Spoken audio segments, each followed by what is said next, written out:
Todo empezó el jueves por la tarde. Eran las 18:52. Lo sé porque miré el reloj del coche justo antes de parar frente al portal, como hago cada vez que recojo a Julia de casa de mi madre.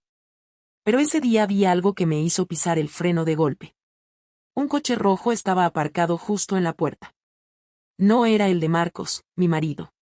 Él tenía un gris metalizado, aburrido como él. Este era uno de esos compactos deportivos, brillante, con las lunas tintadas y llantas negras, como de anuncio de televisión. Me llamó la atención porque no pegaba nada con el edificio. Era como ver a alguien con tacones en un supermercado. Pensé que sería de algún vecino nuevo. Pero cuando vi a través del parabrisas trasero, vi algo más, 2 siluetas. Una en el asiento del conductor, otra encima. Muy encima. Me quedé clavada. No por el escándalo, sino por la postura. No eran 2 personas charlando. Ella se movía. Él tenía las manos en su cintura. Y aunque estaban dentro del coche, con cristales empañados y algo de lluvia resbalando por la carrocería, se veían lo suficiente. Alguien se lo estaba pasando demasiado bien a las 7 de la tarde, a 5 metros del portal donde vivía mi madre. Me incliné un poco para ver mejor, más por impulso que por otra cosa, y ahí fue cuando lo vi claro, era mi amiga Clara. Su melena rubia, inconfundible. El tatuaje en la muñeca que tantas veces había visto cuando tomábamos cañas. Estaba sobre alguien que no era su marido. Y aunque la escena me pareció surrealista, repugnante y fuera de lugar, sentí algo que no había sentido en años, un latido fuerte. No miedo, no indignación. Era celos. Pero no por Clara. Por lo que hacía. Por lo que se atrevía. Toqué el claxon sin pensarlo. No sé por qué lo hice. Supongo que fue una mezcla de rabia y adrenalina. El coche rojo se sacudió ligeramente. Las siluetas se separaron. Vi cómo Clara se giraba, con la cara enrojecida, el pelo hecho un desastre. Me vio. Nos miramos.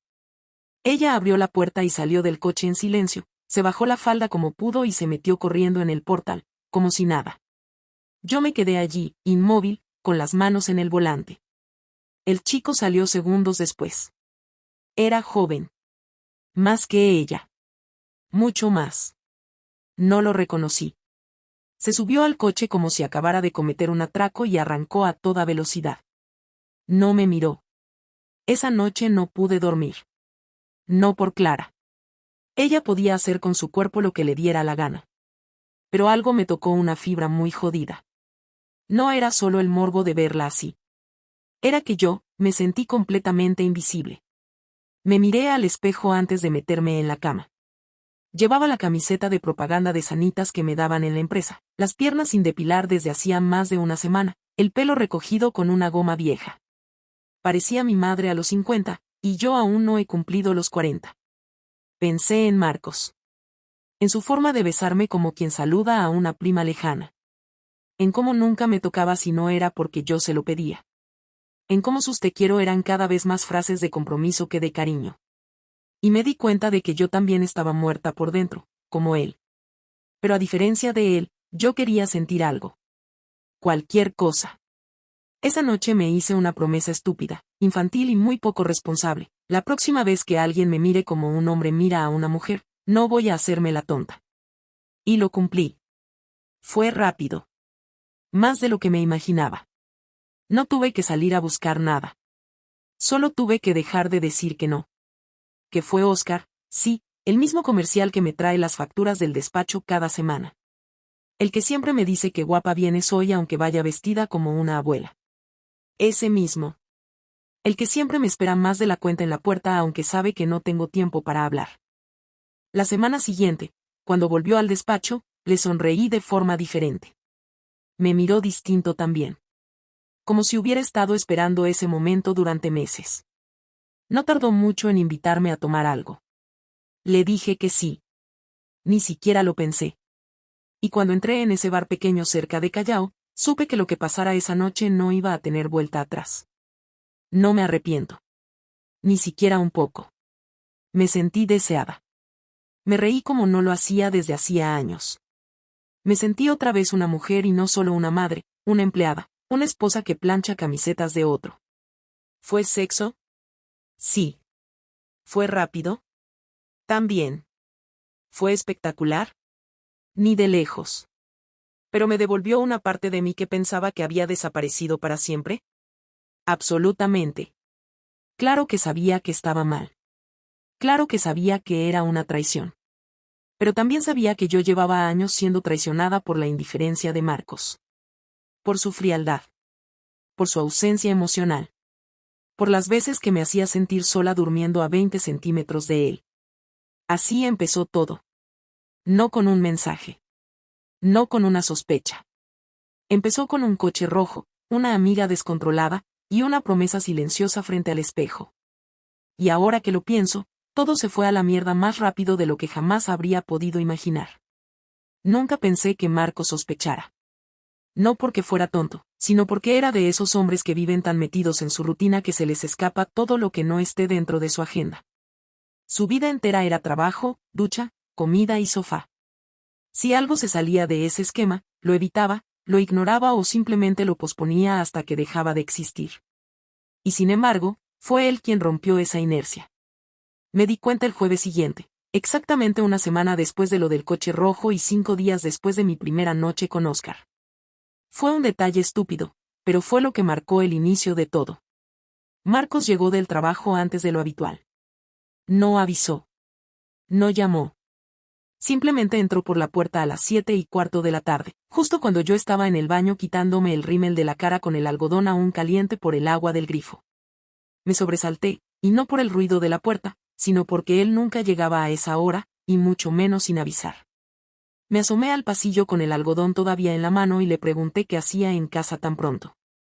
Me respondió que había salido antes porque se encontraba mal. Le ofrecí un paracetamol casi de forma automática, y él aceptó, pero me miró raro, como si me estuviera analizando los ojos o la ropa o el gesto. Nunca había hecho eso. Esa noche no cenamos juntos. Dijo que no tenía hambre, que solo quería dormir un poco, y se fue directamente a la cama sin siquiera preguntarme cómo había ido mi día, algo que ni siquiera hacía por costumbre. Me metí en la cocina con el estómago revuelto, no por la comida, sino por la sensación de que había una tensión rara en el ambiente, como si él supiera algo pero no lo quisiera decir. Durante los siguientes días se volvió más observador. Me seguía con la mirada sin hablar, como si esperara pillarme en algo. Dejó de mirar el móvil cuando estaba conmigo y empezó a tenerlo siempre cargado, siempre en la mano. No salía de la habitación sin él. Cuando iba al baño, lo dejaba en la repisa de la ducha. Yo no tenía nada que ocultar en el mío porque borraba los mensajes con Oscar cada vez que hablábamos, pero aún así empecé a sentir esa ansiedad constante de que todo podía venirse abajo en cualquier momento. Y no porque tuviera miedo de perder a Marcos, sino porque no sabía hasta qué punto estaba dispuesto a hundirme. La gota que colmó el vaso llegó el sábado. Yo había quedado con Oscar a las 5 de la tarde en su piso del barrio de Chamberí. Había dicho en casa que iba a casa de Clara, la misma que había visto follando en el coche una semana antes.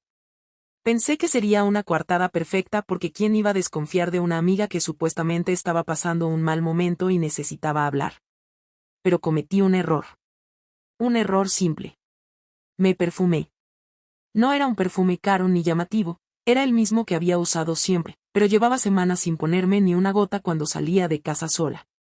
Y esa tarde, sin pensarlo, lo hice.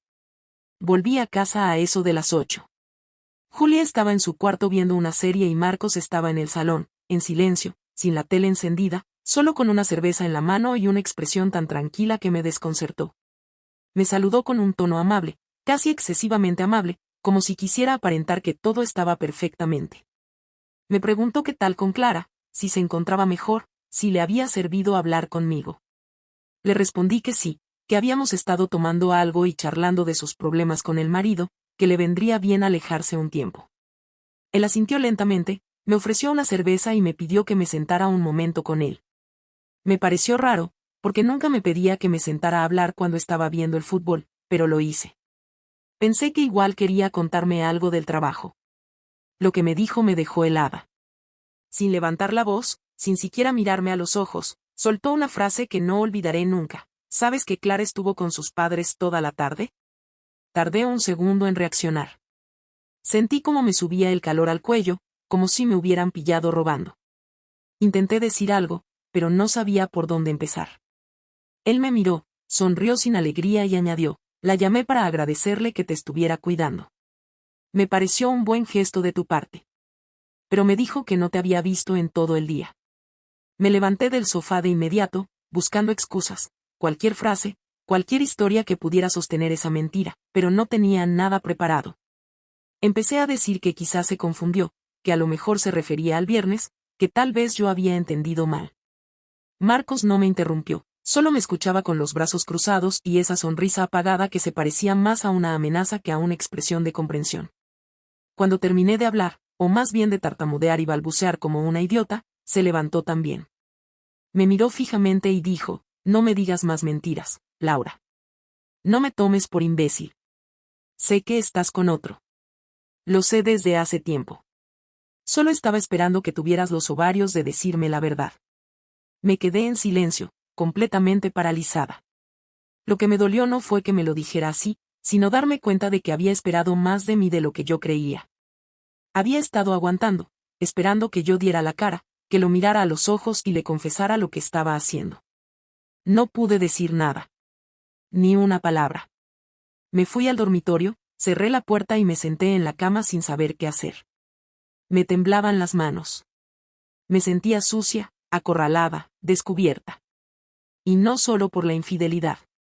Me sentía peor por haber mentido tan mal, tan torpemente, por haber subestimado a Marcos, por haber pensado que nunca se enteraría.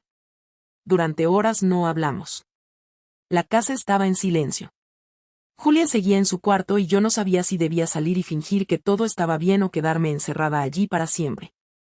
A las 11, él entró al dormitorio, se sentó a mi lado sin decir nada y me pasó una hoja doblada. Pensé que sería una carta o algo por el estilo, pero era un papel en blanco.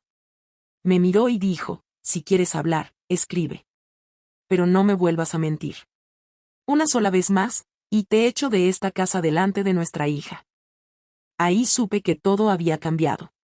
La mañana siguiente fue irrespirable, no porque hubiera gritos ni reproches, sino porque cada gesto estaba cargado de algo que ninguno de los dos quería nombrar todavía. Marcos se levantó antes que yo, preparó el desayuno de Julia como siempre y la llevó al colegio sin decirme ni una palabra, y yo me quedé sentada en la cocina mirando la mesa vacía, con el papel en blanco que me había dado la noche anterior aún doblado en el bolsillo del pantalón. No había escrito nada. No porque no tuviera cosas que decir, sino porque no sabía por dónde empezar sin hundirme más. Cuando volvió a casa, dejó las llaves en el mueble con un golpe seco, se quitó la chaqueta y me dijo que teníamos que hablar, que no iba a seguir viviendo así, que o afrontábamos lo que estaba pasando o aquello iba a acabar de la peor manera posible. Asentí sin mirarlo y me senté frente a él en el salón, con la espalda recta y las manos entrelazadas para que no se notara que me temblaban. Empezó hablando él, y eso ya fue una sorpresa. Dijo que llevaba semanas notándome rara, distante, más pendiente de salir que de estar en casa, más preocupada por mi aspecto que por cualquier otra cosa, y que al principio pensó que era algo suyo, que quizás estaba siendo un mal marido, que tal vez yo necesitaba más atención y él no estaba sabiendo dármela. Dijo que incluso había pensado en pedirse unos días libres para estar más conmigo, para intentar arreglar esa sensación de distancia que se había instalado entre nosotros sin que se diera cuenta. Mientras hablaba, no levantaba la voz, pero había una dureza en su tono que me hizo sentir pequeña, como si cada palabra fuera una cuenta que me estaba pasando con calma, sin prisa, sabiendo que no tenía escapatoria. Me preguntó directamente desde cuándo, con quién y por qué, y ahí fue cuando me di cuenta de que no iba a servirme seguir escondiéndome detrás de silencios o medias verdades. Le dije que no sabía exactamente desde cuándo había dejado de sentirme conectada con él, que no hubo un día concreto ni una discusión grande que lo explicara todo, que simplemente un día me di cuenta de que ya no me sentía deseada, escuchada ni tenida en cuenta como mujer, y que eso me había ido apagando poco a poco. Cuando pronuncié esa palabra, apagando, vi cómo fruncía el ceño, molesto, y me interrumpió para decirme que no usara ese tipo de términos, que no estaba en una novela ni en una terapia de grupo, que hablara claro y sin rodeos. Le dije entonces que había conocido a otra persona, que había empezado como algo sin importancia y que se me había ido de las manos, que no fue algo planeado ni buscado, pero que había pasado. No pronuncié el nombre de Óscar al principio, y Marcos me miró con desprecio cuando se dio cuenta de que estaba intentando proteger a alguien que no era él. Dime quién es, dijo, con un tono seco que no le había escuchado nunca. No es alguien que conozcas, respondí, intentando ganar tiempo. No me tomes por idiota otra vez, replicó, levantándose del sofá. Dime su nombre ahora mismo. Se lo dije. Lo solté de golpe, como si arrancarme esa palabra del pecho fuera a aliviarme de algo.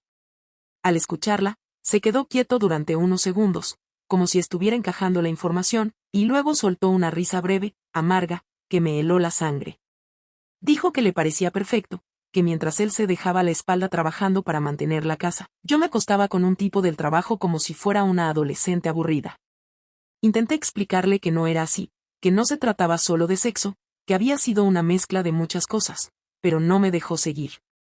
Empezó a enumerar todo lo que había hecho por mí durante años, los sacrificios, las renuncias, las veces que había dejado de lado sus propias cosas por la familia, y cada frase iba acompañada de un reproche directo, sin adornos ni dramatismos, lo que lo hacía aún más doloroso.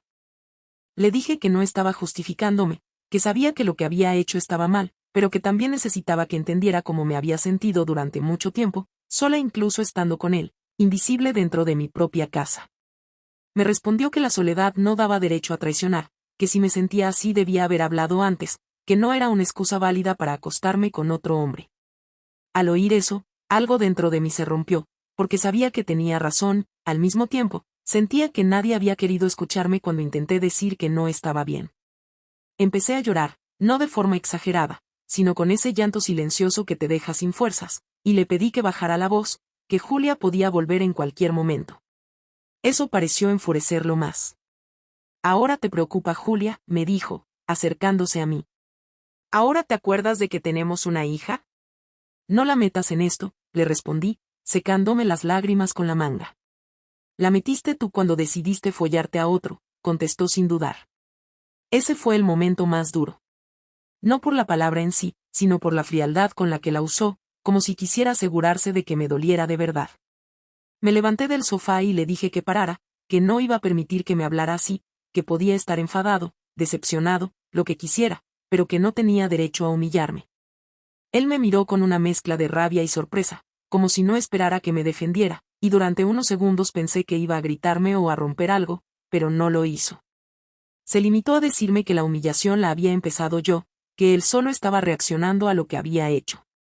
La discusión se alargó durante horas. Hubo momentos en los que parecía que íbamos a calmarnos, en los que incluso hablamos de ir a terapia, de intentar arreglar las cosas por Julia, de ver si todavía quedaba algo que salvar.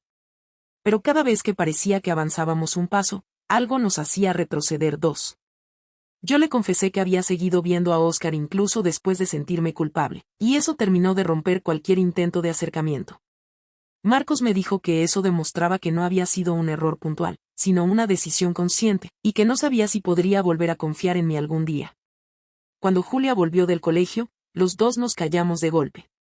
Nos comportamos como si nada pasara, le preguntamos qué tal el día, qué había comido, si tenía deberes, y esa normalidad forzada me resultó más dolorosa que la pelea. Esa noche dormimos en habitaciones separadas. Antes de cerrar la puerta, Marcos me dijo que no pensara que aquello había terminado, que solo era el principio, y que a partir de ese momento, todo lo que hiciera tendría consecuencias. Me quedé sola, sentada en la cama, con la sensación de que ya no había marcha atrás, de que la confrontación no nos había acercado, sino que había dejado al descubierto una distancia que llevaba años creciendo y que ahora ya nadie podía ignorar. El lunes por la mañana, cuando me levanté para preparar el desayuno de Julia, todo estaba en su sitio pero nada estaba en orden. La cafetera funcionaba, el pan estaba en la bolsa, el sol entraba por la ventana del mismo modo de siempre, pero el silencio que flotaba en la cocina no tenía nada que ver con la rutina habitual. Marcos no había dormido en la cama. Se había quedado en el sofá del salón, tapado con una manta y con la misma ropa del día anterior. Cuando pasé por delante para ir al baño, no se molestó en moverse ni en fingir que estaba dormido. Me miró con los ojos rojos, no de llorar, sino de no haber dormido bien, y no dijo ni una palabra. Julia bajó las escaleras canturreando algo del colegio, como si no notara nada, o como si supiera que lo mejor era actuar como si todo estuviera bien, y me preguntó si podía llevarse su bocadillo de jamón en vez del de queso. Le dije que sí, y le di un beso en la frente con una culpa que me quemaba por dentro. Cuando salieron de casa, él para llevarla al colegio y después ir a trabajar, y yo me quedé sola, aproveché para llamar a Oscar. Necesitaba decirle que no podía seguir, que todo se había salido de control, que ya no era una escapada, ni una válvula de escape, ni una distracción, que ahora se había convertido en una carga que yo sola no podía sostener. Me respondió con voz tranquila, casi indiferente, como si no le sorprendiera. Le dije que Marcos lo sabía, que había dicho su nombre, que lo había mirado como un criminal sin necesidad de gritar, y que ahora todo era un desastre. Óscar me preguntó si quería que habláramos en persona, pero le dije que no iba a complicarlo más, que necesitaba distancia, espacio, silencio. Él no insistió. Solo dijo que entendía, que esperaba que todo me saliera bien y que, si algún día quería hablar, sabía cómo encontrarlo. Colgó sin dramatismos, sin reproches. Me quedé con el móvil en la mano durante unos minutos, sin saber si lo que sentía era alivio, tristeza o simplemente el vacío de algo que ya no tenía lugar. Pasaron 2 días sin que Marcos y yo dijéramos más de 5 frases seguidas. Hablábamos solo de Julia, del colegio, de si había que comprar leche o si el coche necesitaba revisión. Todo lo demás estaba congelado. Pero el miércoles por la noche, después de que ella se durmiera, Marcos se sentó frente a mí en la cocina con el portátil abierto y una carpeta en la mano. Me dijo que había estado hablando con un abogado, que quería dejarlo todo claro cuanto antes, que no iba a soportar vivir en esa tensión indefinida y que necesitaba tomar el control de la situación antes de que se desbordara más. Me entregó un papel donde había una lista. En la parte superior, en letras grandes, ponía acuerdos previos a la separación. Leí los puntos uno por uno: custodia compartida, reparto de bienes, turnos de vivienda para no perturbar la rutina de Julia, uso alterno del coche durante los fines de semana, separación de cuentas a partir de esa semana. Todo estaba detallado con una precisión que me hizo sentir que llevaba planeándolo desde hacía mucho más de lo que yo había imaginado. Le pregunté si ya había tomado una decisión definitiva y me dijo que no sabía si quería divorciarse todavía, pero que quería estar preparado por si yo seguía viéndome con Óscar o con cualquier otro. Le dije que ya no estaba con nadie, que lo había terminado, que ni siquiera sabía si podía llamarlo una relación. Me miró sin pestañear, como si le diera exactamente igual, y dijo que no importaba si lo había terminado ahora, que el daño ya estaba hecho y que, para él, la confianza estaba rota. Firmé los papeles. No eran oficiales, no tenían ningún valor legal todavía, pero eran una especie de acuerdo moral que él necesitaba para sentir que no estaba perdiendo el control. Después de firmar, me preguntó si había algo que quería decirle, algo que no supiera, y aunque mi primera reacción fue negar, terminé contándole que no había sido solo una vez, que lo había visto más de una vez, que no fue un desliz ni una borrachera ni un error puntual, que había sido una elección continuada, una escapatoria consciente. Marcos asintió con la cabeza, como si esa confesión solo confirmara lo que ya había intuido, y después se levantó y me dijo que el domingo se iría unos días a casa de su hermano, que necesitaba pensar, que no podía seguir respirando el mismo aire sin saber si iba a perdonarme o a odiarme para siempre. El domingo hizo la maleta sin mucho alboroto. Julia pensó que se iba por trabajo y no preguntó más. Yo tampoco quise explicarle nada, porque ni siquiera sabía cómo poner en palabras lo que estaba pasando sin destruirle su pequeña normalidad. Me despedí de Marcos en la puerta, con un silencio tenso y una mirada larga. Me dijo que no lo llamara, que si necesitaba algo, él me buscaría. Me quedé sola en casa con la sensación de haber sido expulsada de una vida que había construido ladrillo a ladrillo durante años, y ahora estaba mirando los escombros sin saber si debía intentar reconstruir algo o salir corriendo. La venganza de Marcos no fue gritarme, ni echarme de casa, ni vaciar la cuenta del banco. Fue algo más frío, más medido, más difícil de encajar. El lunes por la mañana, al abrir mi correo del trabajo, encontré un mensaje anónimo con documentos adjuntos. Al principio pensé que era spam o algún virus, pero cuando abrí los archivos vi todas las capturas de pantalla de mis conversaciones con Óscar. No solo los mensajes recientes, sino algunos que yo había borrado hacía semanas. Fotos, detalles, frases. Todo. Junto al mensaje, una nota breve: ya no necesito pruebas. Pero por si alguien más las necesita. No había remitente, pero no hacía falta. Solo podía haber sido él. Durante el resto del día, recibí llamadas de mi jefa, de recursos humanos, de una compañera que me preguntó si estaba bien y que no quiso darme más explicaciones. Me citaron para el viernes en la oficina central para una reunión urgente de carácter disciplinario. Me di cuenta de que Marcos no solo me había dejado sin su confianza, sino que había decidido que mi error no se quedaría en lo privado. Había llevado las cosas a un punto donde todo el mundo podía enterarse, donde mis actos no solo me afectaban a mí, sino a mi trabajo, a mi futuro. No le importó si eso me hundía, si me dejaba sin ingresos, si me convertía en la comidilla de todos. Quiso que pagara, no con gritos ni insultos, sino con consecuencias reales. Esa noche me quedé en la cocina con una copa de vino, mirando la puerta cerrada del dormitorio que ya no era compartido, con los papeles encima de la mesa y el móvil boca abajo. No quise abrirlo. No respondí a los mensajes de Clara ni a las llamadas de mi madre. Me quedé quieta, esperando que el cansancio me venciera, que el sueño me salvara por unas horas de lo que ya empezaba a parecer una caída lenta, sin red ni final claro. Entendí entonces que la verdadera venganza de Marcos no era hacerme daño, sino dejarme sola en medio de las consecuencias, viendo cómo todo lo que me parecía seguro se deshacía delante de mis ojos, uno por uno, sin que pudiera detenerlo. El jueves por la noche, cuando terminé de preparar la cena para Julia y la dejé viendo una película en el sofá, subí a mi habitación y me encerré con el portátil. No tenía ningún correo nuevo del trabajo, ni mensajes de recursos humanos, ni confirmación de la reunión del viernes. Todo lo que sabía era que algo grave iba a pasar y que no podía hacer nada para detenerlo. Marcos había ido mucho más lejos de lo que esperaba, y lo peor era que lo había hecho con esa frialdad con la que uno entrega una carta certificada sin mirar al destinatario. Me pasé casi una hora frente a la pantalla sin escribir una palabra, revisando mis redes, mis mensajes, intentando anticipar qué más podría haber filtrado o guardado, pero no encontré nada más. Me dio miedo pensar que todavía tuviera algo más guardado, alguna otra jugada, algún movimiento que yo no pudiera ver venir. Al día siguiente, llegué a la oficina central a las 10 de la mañana, tal como me habían citado. Me recibieron 2 personas de recursos humanos y un abogado de la empresa, que me explicaron que se había iniciado un proceso de revisión interna tras recibir un informe anónimo con documentación sensible sobre conductas impropias entre empleados. No mencionaron a Oscar, pero no hacía falta. Me pidieron que diera mi versión, que explicara si las imágenes eran reales, si la relación había existido, si había tenido alguna implicación con clientes o proveedores. Les dije que la relación había terminado, que nunca afectó a la empresa ni al trabajo, que no había habido ningún uso indebido de recursos ni beneficios personales. Ellos tomaron nota de todo sin mostrar expresión alguna. Me dijeron que debía tomar una licencia de 7 días mientras revisaban el caso. Al salir de allí, no supe si sentirme aliviada o devastada. No me habían despedido, pero ya no estaba en control de nada.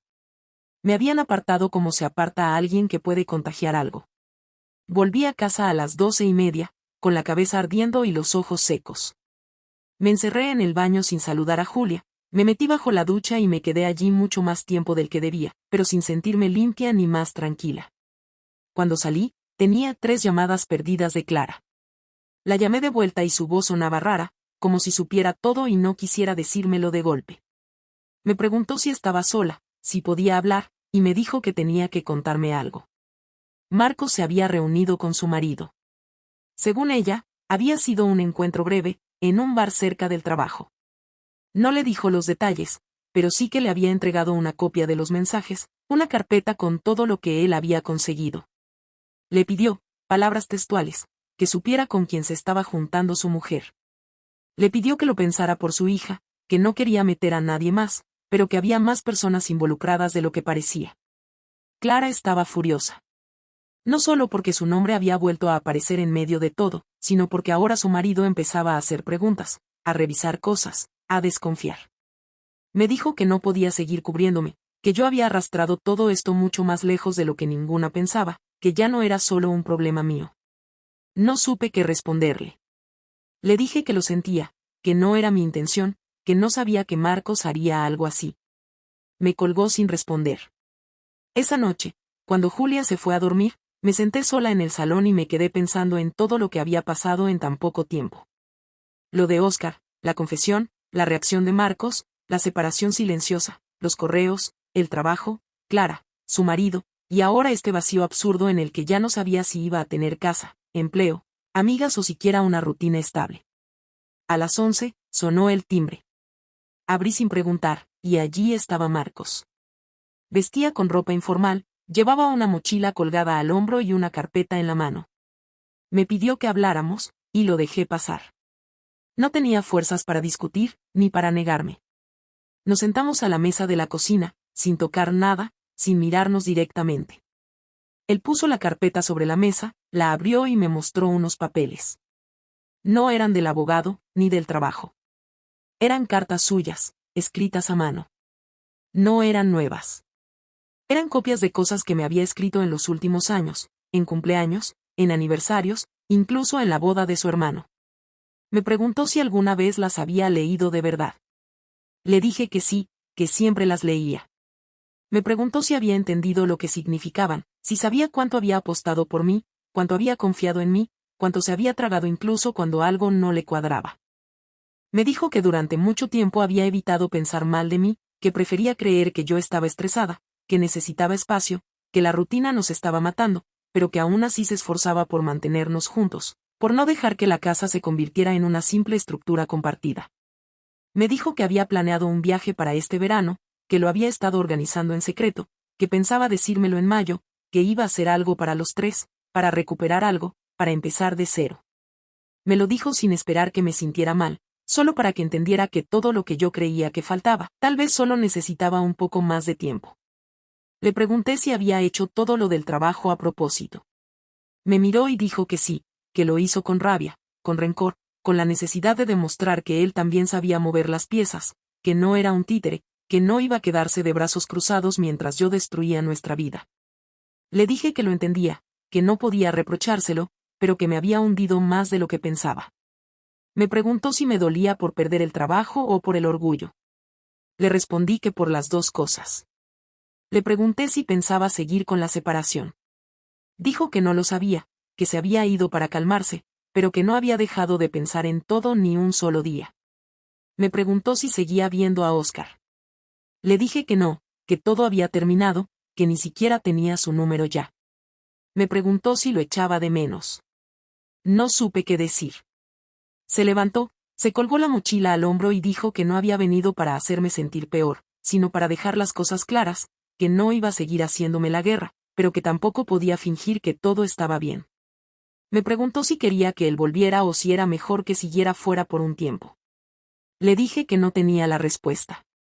Me dijo que sí la tenía, que la buscara, que no tenía prisa, pero que esta vez quería una decisión clara.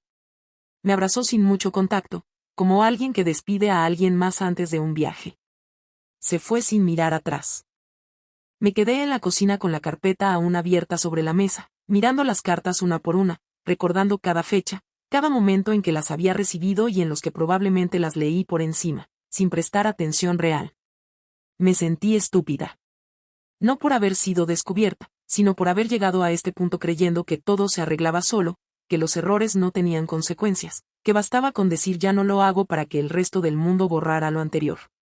Esa noche entendí que no habría marcha atrás fácil, que lo que estaba roto no era solo una relación, sino la confianza básica, esa que no se escribe ni se firma, pero que cuando se pierde, se nota en cada silencio, en cada espacio compartido, en cada frase que antes era rutina y ahora parece estrategia.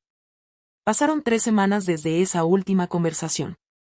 No me escribió, no volvió a la casa, no pidió ver a Julia más allá de los fines de semana que le tocaban, y durante esos días se la llevaba a casa de su hermano o salían a pasear por Madrid, pero nunca cruzó el umbral de nuestra puerta.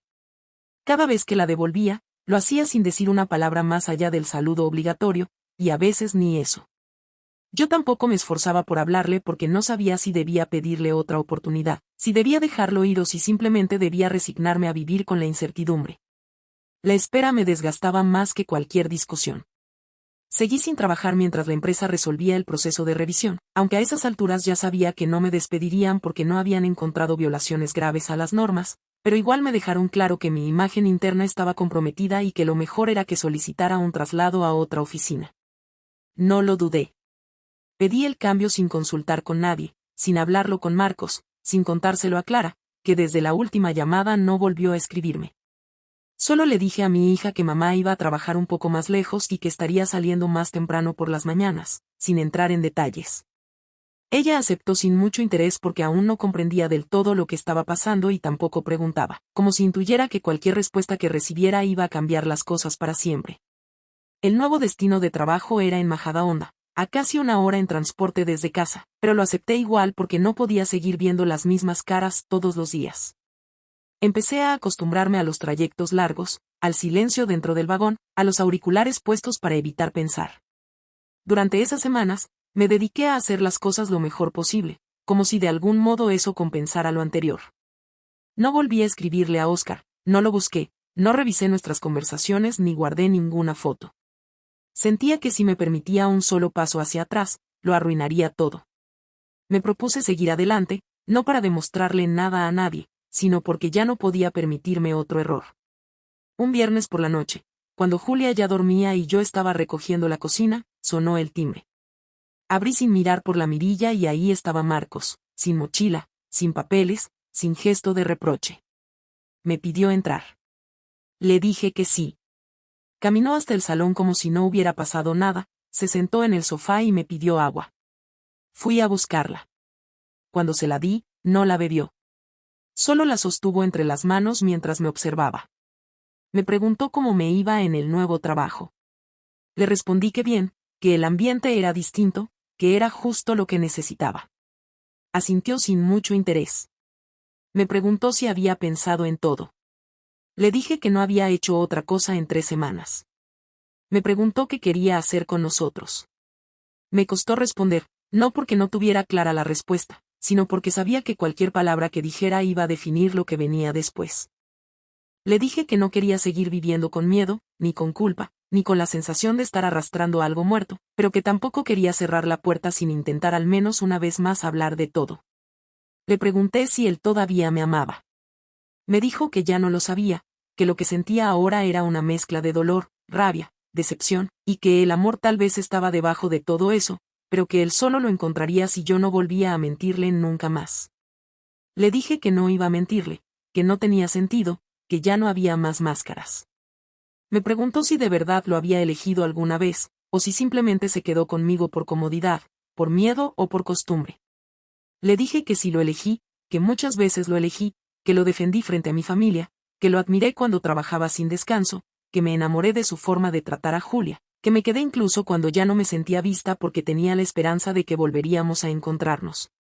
Me miró sin decir nada, se levantó, caminó unos pasos y se apoyó en la pared. Me dijo que la infidelidad no era lo que más le dolía, que lo peor había sido saber que yo había podido seguir adelante después, sin contarle, sin confesarlo, sin pedir perdón. Me dijo que el problema no era el sexo con otro, sino que yo había sido capaz de vivir durante semanas como si nada, acostándome a su lado con la mentira encima. No intenté defenderme. No tenía cómo. Solo le dije que lo entendía, que tenía razón, que no había justificación para eso. Le pregunté si quería intentarlo otra vez. Se dio la vuelta, me miró fijamente y me dijo que esa decisión no iba a tomarla esa noche, que lo que necesitaba saber era si yo estaba dispuesta a dejar de pensar solo en mí. Le dije que sí. Me dijo que eso no bastaba. Me preguntó si sería capaz de reconstruir algo, aunque fuera desde cero, sin expectativas, sin condiciones, sabiendo que él no iba a perdonarme del todo por mucho tiempo. Le dije que sí otra vez, sin titubear. Me dijo que se lo demostrara con hechos, no con palabras. Me pidió que no lo presionara, que no esperara cariño inmediato, que si un día me hablaba mal, no me lo tomara como un castigo, sino como parte del proceso. Me preguntó si podía dormir esa noche en el sofá. Le dije que sí. Se quedó dormido antes de la 1, con la televisión encendida y la manta que aún estaba en el respaldo del sillón. Lo observé desde la puerta, sin acercarme, sin decirle nada. Solo lo miré. Y por primera vez en semanas, no me sentí completamente perdida. Durante los días siguientes, no hablamos mucho. Desayunábamos juntos, nos turnábamos para llevar a Julia, hacíamos la compra los fines de semana. A veces pasaban horas sin hablarnos. A veces bastaba con una mirada para saber que estábamos empezando desde el lugar más bajo, pero que al menos ya no estábamos cayendo. No hubo gestos románticos, ni reconciliaciones efusivas, ni noches de pasión. Solo una especie de tregua. Y para mí, en ese momento, eso era suficiente. Hoy, después de todo lo que pasó, puedo decir que aprendí algo, aunque no estoy segura de que me sirva de consuelo. Aprendí que no se puede construir nada sin comunicación, que la rutina mata pero la mentira remata, que no se puede vivir con alguien y guardar secretos como si uno no tuviera responsabilidad sobre lo que pasa en la casa. Aprendí que el deseo no justifica nada, que sentirse sola no da permiso para destruir, que si uno no cuida lo que tiene, alguien más lo sufre. Aprendí que a veces no se trata de amor, sino de respeto. Y cuando ese respeto se rompe, reconstruirlo cuesta más que enamorarse de nuevo. No sé qué va a pasar con Marcos. No sé si dentro de un mes estaremos mejor o si decidirá irse definitivamente. No tengo respuestas claras ni soluciones milagrosas. Solo sé que ya no quiero vivir escondida ni fingiendo que todo está bien cuando no lo está.